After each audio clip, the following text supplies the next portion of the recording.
Pagbati sa ating mga viewers. Social Security System may handog sa mga miyembro at pensyonado nito.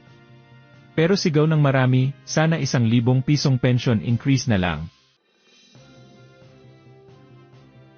Ang Philippine Social Security System ay nagdiriwang ng ika-67 anniversary nito at isa sa kanilang pakulong programa ay ang May Assistance Perks, kung saan may mga partnered establishments ang Social Security System na pwede kang bumili ng serbisyo at produkto at makakakuha ka ng rewards at discounts.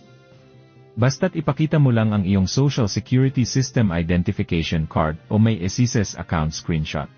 Narito po ang mga kasamang establishments, pakipaus na lang para mabasa nyo. Ngunit, marami sa mga pensyonado ang hindi natuwa dito.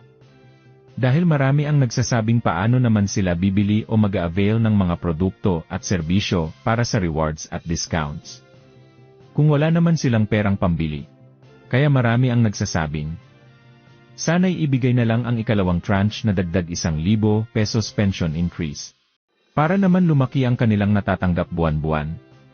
At ma-avail nila ang May SSS Perks program ngayong anniversary ng Social Security System.